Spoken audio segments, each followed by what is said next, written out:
seule porte pour entrer dans l'arche.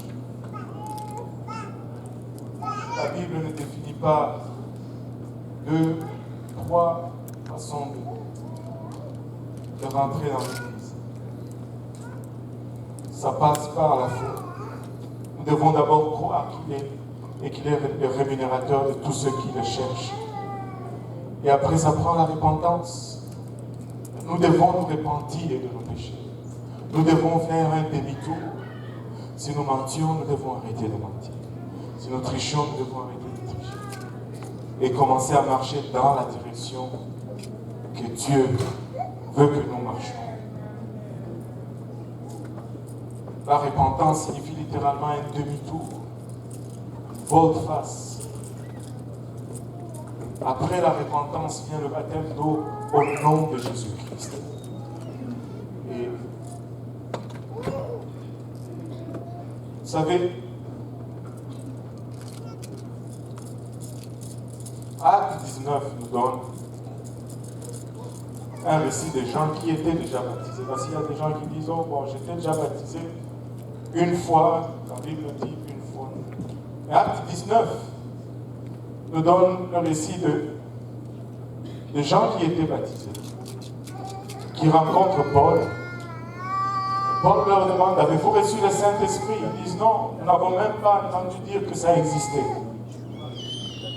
Waouh! Et c'était des disciples. Ce n'étaient pas des novices ou de nouveaux convertis, des disciples. Ils étaient assaisonnés, travaillaient pour Dieu. C'est ce que ça signifie disciples. Mais ils ne savaient même pas que le Saint-Esprit existait. Nous n'avons même pas entendu dire que ça existait. Mais quand il a vu qu'il y avait ce manquement grave, parce que écoutez, sans le Saint-Esprit, tu ne vas nulle part. Nulle part. Sans le Saint-Esprit, tu ne peux même pas ressusciter. C'est le Saint-Esprit qui nous ressuscite. C'est le Saint-Esprit qui nous fait marcher dans les voies de Dieu. C'est impossible de faire un travail spirituel alors que tu es charnel. À ses disciples, Jésus dit, retournez à Jérusalem et attendez. Ne faites rien jusqu'à ce que vous recevez l'Esprit qui va vous être donné d'en haut. Si eux ne pouvaient rien faire sans le Saint-Esprit, comment sommes-nous arrivés à une place où nous pouvons penser que nous pouvons faire l'œuvre de Dieu sans le Saint-Esprit? Souvenez-vous d'Étienne, j'en avais parlé ici. Servez aux tables. Les disciples disent, cherchez parmi vous des hommes pieux, remplis de Saint-Esprit, pour servir la nourriture aux tables. Remplis de Saint-Esprit. Nous ne savons même pas qu'il y a le Saint-Esprit. Et là, s'il y a manquement, c'est-à-dire, il y a un problème doctrinal. Et ça, c'est le plus grand problème de notre génération. Nous pensons que la doctrine, c'est juste du blabla. Sans la doctrine, nous ne pouvons pas y arriver. Et il est allé directement questionner la doctrine. Il dit, de quel baptême avez-vous donc été baptisé? Comment est-ce que vous avez été baptisé? Tu dis, mais comment est-ce que ceci est une question doctrinale? Parce que tu vas toujours agir selon ta croyance. Tu n'agis pas au contraire de ta croyance. Il dit, de quel baptême avez-vous donc? Il dit, du baptême des gens. Mais non, on peut spéculer là pour toute la nuit, ou pour tout le temps qui nous reste jusqu'à ce que Jésus revienne, à moins que lui-même il nous le révèle. Nous ne savons pas comment Jean baptisait, qu'est-ce qu'il disait quand il baptisait. Nous savons qu'il plongeait les gens, mais personne ne dit pas qu'il baptisait au nom du Père et du Fils et du Saint-Esprit, ou bien au nom de Jésus, ou bien au nom du Père et du Fils et du Saint-Esprit au nom de Jésus, ou comme d'autres qui ne disent rien du tout. On n'a nulle part retrouvé cette information. Mais une chose que nous savons, c'est qu'il ne baptisait pas au nom de Jésus-Christ.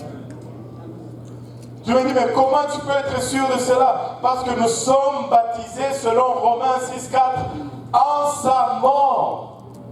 Or, Jean-Baptiste baptisait avant que Jésus ne meure. Tu ne peux pas être baptisé au nom de Jésus-Christ en sa mort s'il n'est pas encore mort.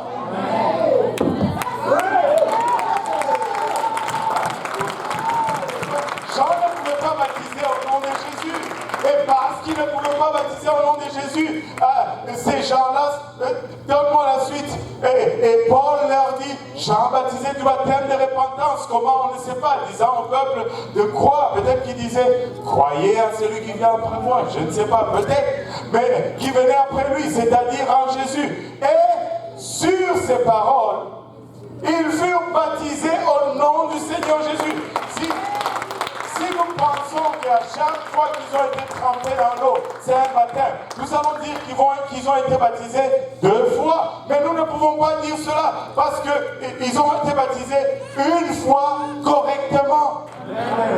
Parce que ça prend que ça soit fait correctement. Sinon, je rentre comme un pécheur sec, comme je le dis toujours, et je sors un péché mouillé et rien n'arrive parce que le nom n'est pas mentionné, parce que c'est le nom qui enlève le péché. Acte 10, 43 nous dit que tous les prophètes rendent de lui ce témoignage que quiconque croit en lui reçoit par son nom le pardon des péchés. Et c'est comme ça que ça fonctionne. Et c'est pourquoi nous plaidons tous les jours pour le baptême d'eau. Parce que tu dois avoir ce nom. Pour que tu sois récipiendaire du sacrifice de cet agneau qui portait la pancarte portant ce nom. Tu n'étais peut-être pas dans cette famille lorsque l'agneau portait la pancarte. Mais Dieu te dit, voici, je te donne une voie pour rentrer dans cette famille. C'est pourquoi il dit, vous savez pourquoi vous avez reçu un esprit d'adoption par lequel vous criez. Et vous êtes adoptés dans cette famille lorsque vous revêtez le nom de cette famille. En nous levant tous ensemble.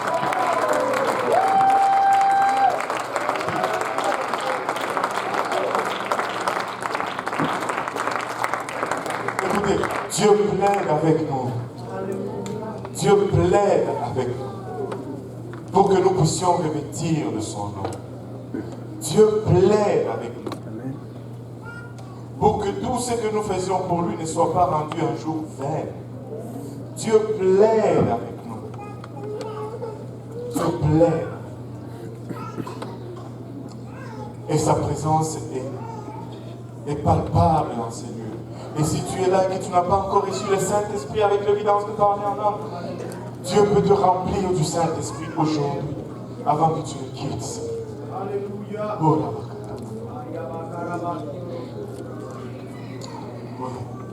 pouvons-nous juste faire une prière de repentance ensemble, en baissant nos têtes, en fermant nos yeux. Seigneur Jésus, te remercions éternel pour le privilège que nous avons de sentir ta présence, de connaître ta parole, de voir tout ce que tu fais parmi nous, ô Éternel. Père, en ce moment, nous venons et réalisons, Seigneur Jésus-Christ, que nous ne sommes pas parfaits et nous avons péché contre toi et toi seul, Papa, de sorte que tu es tout le temps juste dans tes sentences, Papa. Nous avons péché par notre distraction, nos actions, nos pensées, notre ignorance, Papa, notre négligence, l'oubli. Et des fois même expressement, nous avons péché contre toi, Seigneur. Pardonne-nous maintenant, nous te prions. Lave-nous, Seigneur Jésus-Christ, de tout ce lieu. Et accepte-nous aujourd'hui, Seigneur. Alléluia. Au nom de Jésus. Au nom de Jésus. Je peux ouvrir ces autels maintenant. Nous pouvons nous réunir à l'avant, les hommes à ma gauche, les dames à ma droite. Nous allons prendre un temps et parler au Seigneur. Et si vous êtes là et que vous n'êtes pas encore baptisé au nom de Jésus-Christ, laissez-moi vous dire, vous devez revêtir le nom de Jésus-Christ. Vous devez porter le nom de la brebis qui est allée à cette croix à votre place. Alléluia. Alléluia. Nous avons l'eau, nous avons des vêtements de rechange, nous avons des essuie-mains, des séchoirs. Ça ne prend que votre obéissance. Mais si nous pouvons venir à l'avant pour un moment, élevez nos voix vers le Seigneur. Et si vous n'avez pas le Saint-Esprit, Alors que vous venez ici en avant, juste levez votre bras. Et nous allons prier pour vous. Le Seigneur va vous remplir du Saint-Esprit avec l'évidence de parler en langue. Et vous allez recevoir cette puissance qui transforme. Alléluia, Seigneur Jésus. Dans le nom de Jésus, dans le nom de Jésus. Venons tous ensemble, alléluia. En unisson, si nous pouvons élever nos voix vers son trône maintenant. Alléluia. Et il y a quelqu'un qui va se faire baptiser au nom de Jésus-Christ. Vous pouvez déjà y aller.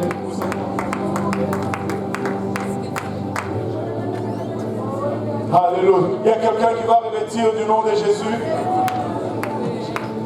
Alléluia. Oh la bakota mana otaraba oloboyo san.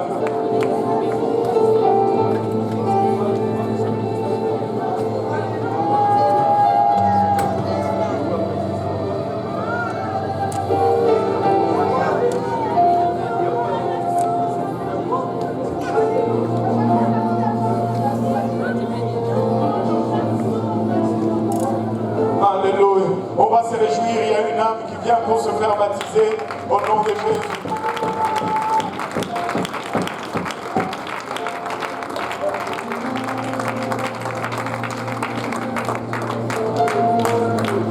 Alléluia, alléluia, alléluia.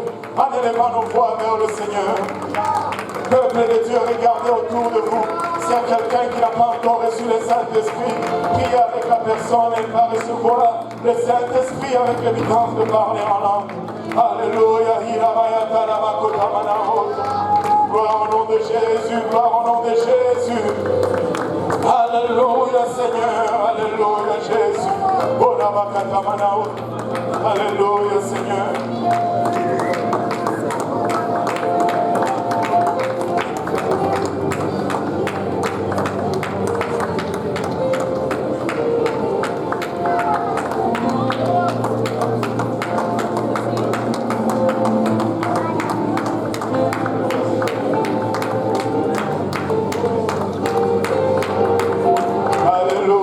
Alléluia Seigneur, alléluia, alléluia Jésus, alléluia peuple de Dieu, nous pouvons nous tenir dans la brèche, nous pouvons nous tenir dans la brèche, alléluia, alléluia, nous pouvons nous tenir dans la brèche aujourd'hui.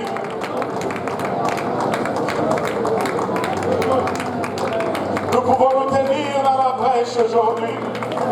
Nous pouvons élever nos voix vers le Seigneur aujourd'hui. Gloire au nom de Jésus. Alléluia, alléluia, alléluia. Il y a des gens qui cherchent le Saint-Esprit, peuple de Dieu. Soyons en intercession, élevons nos voix. Alléluia.